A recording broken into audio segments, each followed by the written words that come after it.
Plot కొందాం అనుకుని కూడా దూరమని ఆలోచిస్తున్నారా? ఒక్కటి గమనించండి, హైదరాబాద్ డెవలప్మెంట్స్ చూసి ఇతర రాష్ట్రాల నుండే కాకుండా దేశ విదేశాల నుండి కూడా హైదరాబాద్లో ఇన్వెస్ట్మెంట్ చేస్తున్నారు. ఆ చుట్టుపక్కల ప్లాట్స్ పైన ఇన్వెస్ట్మెంట్ చేస్తున్నారు. కానీ మనం మాత్రం హైదరాబాద్లో ఉంటూ ఔటర్ రింగ్ రోడ్డుని దాటి ఇన్వెస్ట్మెంట్ చేయడానికి అమ్మో దూరం అని ఆలోచిస్తున్నాం. ఒక్కటి గమనించండి, ఒక తెలివైన ఇన్వెస్టర్ ఎప్పుడు కూడా హైదరాబాద్ నుండి దూరం చూడకూడదు.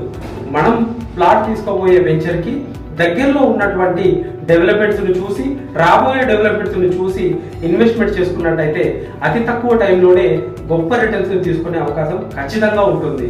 మరి ఎలా అని తెలుసుకోవాలనుకుంటున్నారా? మా శ్రీ సిద్ధి వినాయక ప్రాపర్టీ డెవలపర్స్ నుంచి కల్పిస్తున్నటువంటి ఫ్రీ ఇన్వెస్ట్మెంట్ అవేర్నెస్ ప్రోగ్రాంలో భాగంగా హైదరాబాద్ యొక్క developments, upcoming developments and investment యొక్క టైం పీరియడ్, అదే ఏ విధంగా అంటే short term, mid term, long term, ఈ విధంగా ఏ విధంగా ఇన్వెస్ట్మెంట్ చేసుకోవాలనేది ఒక సరైన అవగాహన కల్పించిన తర్వాతనే మీరు ఇన్వెస్ట్మెంట్ చేసుకోవచ్చు. అయితే మరెందుకు ఆలస్యం, వెంటనే ఈ కింది నంబర్కి కాల్ చేయండి. Thank you.